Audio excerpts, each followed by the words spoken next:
मित्रांनो, या ठिकाणी बघू शकता पाठीमाग काकडीचा प्लॉट केलेला आहे, पूर्णपणे चांगला प्लॉट या ठिकाणी केलेला आहे। तर या ठिकाणी काय केलेलं आहे हे बघू शकता, 8 फुटावरती बेड केलेले आहेत। या 8 फुटावरती बेड केलेले आहेत। ह्या बेड पासून ह्या बेड पर्यंत 8 फूट अंतर आहे आणि दोन्ही रोपांमध्ये 1.5 फूट अंतर ठेवलेलं आहे बघू शकता काकडीच्या रोपांमध्ये। आणि चांगल्या पद्धतीने प्लॉट आणलेला आहे। समोर बघू शकता या ठिकाणी फळं सुद्धा चांगली लागलेली आहेत, फळं सुद्धा चांगली लागलेली आहेत। फुलांची संख्या बघू शकता, नवीन फुलं यायला लागलेली आहेत। ही लहान लहान काकडी यायला लागलेली बघू शकता तुम्ही। या ठिकाणी चांगल्या पद्धतीने नियोजन केलेलं आहे।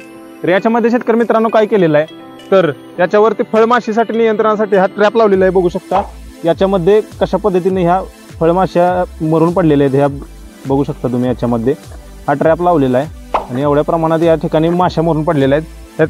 त्याचप्रमाणे इथं मित्रांनो चिकट ट्रॅप सुद्धा लावलेला आहे आणि याच्यावरती सुद्धा लहान लहान कीटक, रसशोषक कीटक असे कीटक चिटकून या ठिकाणी मरून गेलेले आहेत। चांगल्या पद्धतीने या ठिकाणी नियोजन केलेलं आहे। यासाठी दुसरा एक शेतकरी मित्रांनो काय करायचं आहे, या ठिकाणी बघू शकता मिरचीची सुद्धा याच्यामध्ये लागवड केलेली आहे। ठिकठिकाणी अशा पद्धतीने बघू शकता रोपं लावलेली आहेत संपूर्ण प्लॉटमध्ये। का लावलेली आहेत मित्रांनो, याच्या पाठीमागचं कारण असं आहे की काकडीवरचे जे आळे असतात, कीटक असतात, मिरचीवरती अट्रॅक्ट होतात आणि ती काकडीवरचं नियंत्रण होतं आणि मिरचीवरती जास्त प्रमाणात ते प्रादुर्भाव करतात आणि काकडीला आपलं कोणतंही नुकसान होत नाही। त्याचप्रमाणे इकडे झेंडू सुद्धा लावलेला आहे बघू शकता।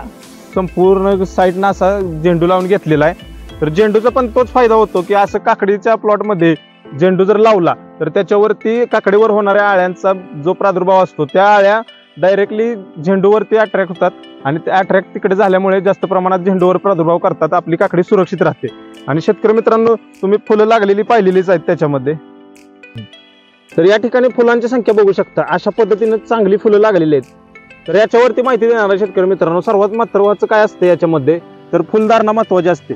जास्त प्रमाणात फुलं लागली पाहिजेत, जेवढी फुलं येतील तेवढं आपलं उत्पन्न वाढणार आहे। तर अशा पद्धतीनं फुलांची संख्या वाढण्यासाठी, चांगल्या पद्धतीने फुलकळी निघण्यासाठी काय करायचं शेतकरी मित्रांनो, तर याच्यावरती टॉनिक्स आहेत, त्या टॉनिक्सची फवारणी करायची आहे। तर त्याच्यामध्ये कोणकोणते टॉनिक्स येतात, तर एकतर येतं ॲम्बिशन, एसाबेन, टाटा बहार आणि ताबोली। अशा पद्धतीच्या या टॉनिक्सची जर तुम्ही फवारणी केली तर चांगल्या पद्धतीनं तुमच्या प्लॉटवर ही फुलांची संख्या बघू शकता, अशा पद्धतीनं चांगल्या पद्धतीनं फुलं येणार आहेत। आणि जेवढी फुलं येतील तेवढ्यात जास्त काकडे लागण्यास मदत होते। बघू शकता लहान लहान काकडे प्लॉटमध्ये लागायला लागलेले।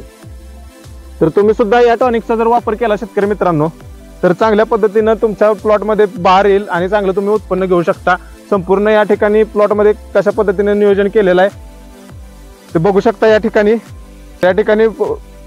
रानटी प्राणी आणि पक्ष्यांपासून संरक्षणासाठी त्या ठिकाणी ते बाटल्या लावून त्याला नट बांधलेला आहे आणि तो जुगाड सुद्धा केलेला आहे। समोर त्या ठिकाणी बघू शकता मडके लावून बुजगावणं बनवण्याचा प्रयत्न केलेला आहे। तर संपूर्णपणे चांगल्या पद्धतीने या प्लॉटचं संगोपन आणि संरक्षण करण्याचा प्रयत्न केलेला आहे, त्यामुळे चांगल्या पद्धतीने याच्यामध्ये फायदा मिळणार आहे। तर शेतकरी मित्रांनो, अशाच नवनवीन माहितीसाठी आपल्या स्मार्ट बळीराजा YouTube चॅनलला सबस्क्राईब करायला विसरू नका आणि माहिती कशी वाटली कमेंटद्वारे नक्की कळवा।